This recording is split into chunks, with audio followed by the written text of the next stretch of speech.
Okay, moving into the heart of our program, so shh. With that, it's my distinct pleasure to introduce Senator John Cornyn, a longtime member of the Senate Finance Committee and currently ranking member of that committee's subcommittee on international trade, customs, and global competitiveness. Senator Cornyn will be joining us by video to introduce our first honoree. Hi, I'm Texas Senator John Cornyn. Thank you for the opportunity to congratulate my friend and colleague, Senator Tom Carper, on being honored with the American Leadership Award. Over the course of 2 decades, Senator Carper has been a trusted partner.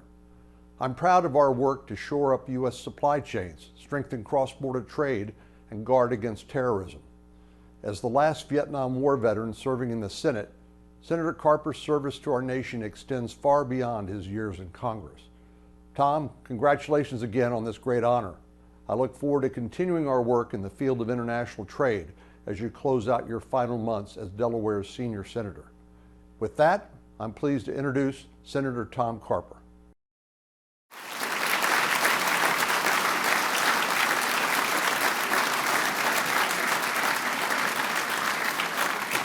And it's great to be able to present this award to a fellow Delaware. Wait, can we play the first part of that? I couldn't hear it.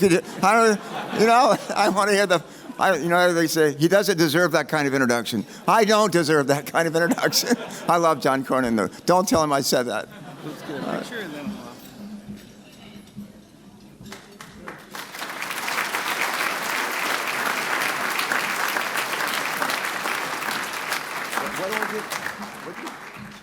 What are you going to do with it? Thank you. Well, thanks very much. John Cornyn, you're out there somewhere. Thank you, John, for being my wingman on the trade subcommittee in the Senate. I know most people think Democrats and Republicans down here in D.C. hate each other, and we never work together. We don't want to get anything done. And Cornyn and I have been friends forever. And we both subscribe to the idea that bipartisan solutions are lasting solutions. I believe that to my heart. What do you think? What do you think? Yeah. This is not the first time. Let me just say, this is very kind of you to do this. I told my wife, said, where are you going? I just left her at the White House, the congressional pickup. She said, where are you going? And I said, I'm going to receive an honor. And she said, you're going to leave the White House? You're not going to stay here with the president and everybody? I said, no, I got to go get this honor. And she said, who's introducing you? I said, well, maybe Cornyn. And she said, he's here. And anyway, I'm here now. And she's wondering when I'm coming back. But I'm in trouble. I want to tell you, I've been married 37 years. I've never been in more trouble with my wife than right now. But we'll get through it. We'll get through it. Speaking of the White House, I remember being at the White House when Bill Clinton was president. I got to be governor of Delaware for 8 years, chairman of the National Governors Association. And I'll never forget being in one of the NGA dinners hosted by the then President Bill Clinton. And there were 2 of us who were governors at the time. We were thinking of running for the U.S. Senate in the year 2000. And I remember asking, we had all governors in one of the rooms. I was the East Room in one of those rooms. And the president was there, the vice president. And we went around, everybody was like hollow square tables, and we went around the perimeter of the tables, and everybody got to ask a question of the president. His cabinet were there, and came to me. I was sitting right next to him, and I said to him, Governor so-and-so, and I think it's Mel Carney and I are going to probably run for the Senate. And one of the questions that the labor organization, we're Democrats, one of the questions the labor organization is going to be interested in is trade. And what do we feel about trade? And I said, well, our friends in the labor union say free trade agreements aren't good because then other countries will be able to sell their goods and services into our country without impediment, and we'll be blocked from getting into their countries. And I'll never forget what Bill Clinton said. He said, they got it just backwards. It's just the opposite. The reason why we do free trade agreements is because we want to have access to other countries and to their markets, and they already have access to ours. So we don't lose. It's just a game. So whatever. Does that make sense to you? Yeah. Well, it makes sense to me. I once asked Bill Clinton. He came and spoke at a Democratic Senate retreat at the Library of Congress, and we had lunch. He spoke at lunch, and he spoke right before we had lunch. And we went after he spoke. He killed it. He just crushed it. He was so good. And we're going through the food line, and he's right next to me, and I said, Mr. President, I've heard you speak 100 times or more. You always kill it, your question. I said, what's your secret? And he said, here's my secret time. He said, I tell stories. That's what he said.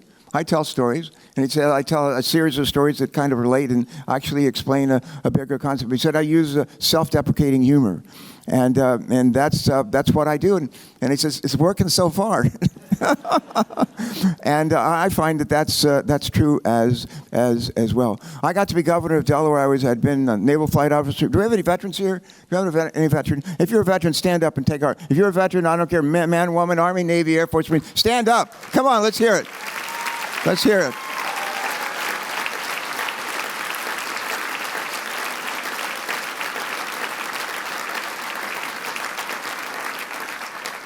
Yeah, we owe you guys and gals a whole lot. I love being a naval flight officer. I was a naval flight officer for 23 years, all in. And Navy P-3 aircraft mission commander, flew a lot of missions off the coast of Vietnam and Cambodia. Right in the middle of the Vietnam War, I was lucky to come back to the States. And later on as governor, asked by George Herbert Walker Bush, to join and lead trade mission of congressman into Vietnam to try to normalize relations and find out what happened to hundreds of MIAs that never came home. And I did that. And I ended up working with John McCain after that, and John Kerry to normalize relations between the U.S. and Vietnam. And Vietnam, believe it or not, today American ships call on Vietnamese ports. American aircraft are landing in airports in Vietnam. We have millions of Vietnamese who are now American citizens and some of the best citizens that we have. We're the number 10 trading partner with Vietnam. And the reason why I mention all that to you is I'm a big believer in adversity lies opportunity. Big believer in adversity lies opportunity. I also believe a big role of government is to provide a nurturing environment for job creation and job preservation. The 8 years I was governor of Delaware, more jobs were created in the 8-year period in the history of the state of Delaware. And I did not create one of them. But we worked really hard to create a nurturing environment for job creation and job preservation. A workforce that met the needs of our employers. Public safety, clean air, clean water, an education system that provided not just people who could have MAs and bachelor's, associates, and all that, but people who could actually do work like be an electrician, or be a carpenter, or being somebody who can do good work in technology or cybersecurity. And another thing that's always key for us, Delaware is a little state, 1 million people, 100 miles north to south, and we have a vibrant economy. We're number one in terms of chickens. There's 300 chickens for every person who lives in Delaware. 300. Eat chicken. I don't care what's on the menu. Eat chicken. And where our other major economy is we have a lot of banks, but we also have the best beaches in the country. And we have more 5-star beaches in Delaware than any state in the country. Shh. Shh. Shh. Knock it off. That's what we say in the Navy. Knock it. I'm almost done. Here we go. We have a port in Delaware. We export a bunch of bananas. If you ate a banana this morning for breakfast, it came out of the port of Wilmington. And most of what we buy and sell in this country, most of what we sell, we don't sell it in America. We sell a lot to Canada. We sell a lot to Mexico as well. But most of what we sell around the world. And we are always trying to get into other folks' markets, and we expect them to want to get in our markets as well.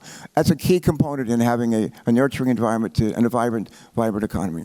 I'll just close with this. Adrian Smith. Is Adrian here? Adrian, are you here? Adrian, congratulations. I know you're going to get to speak after me. Adrian, how you doing, buddy?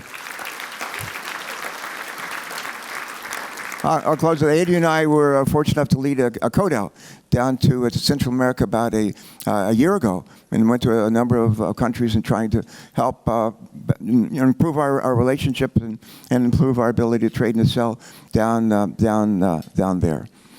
I'll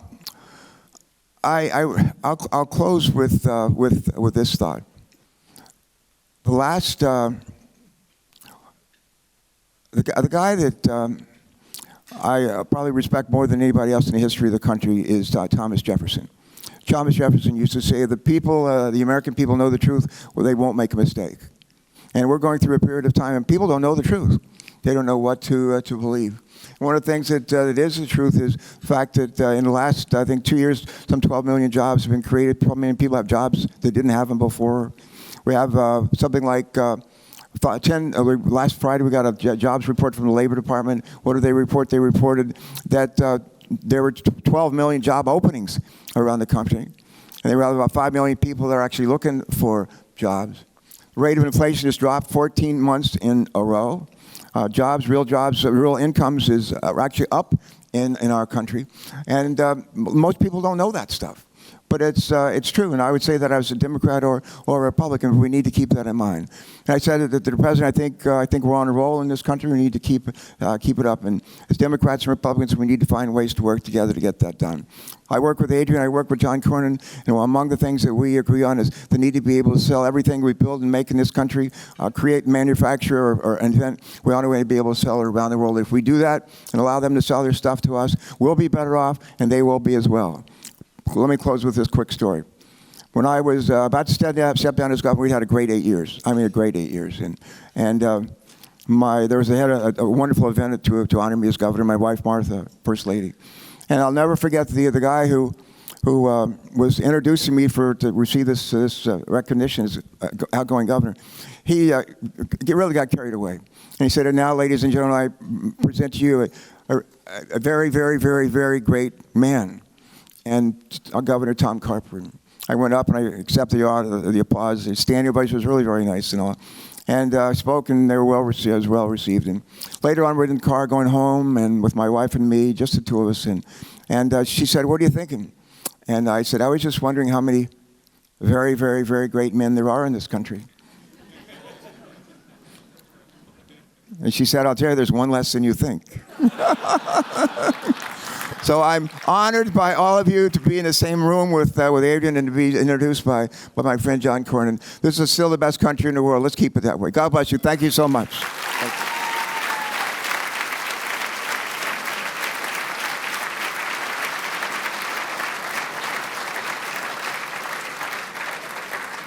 Delaware has more five-star beaches than any state in America. We have no sales tax. Just keep that in mind. And come and see us. We have the best state, newest national park, and the best state parks in America. Come to Delaware. Thank you. And eat chicken. Eat chicken.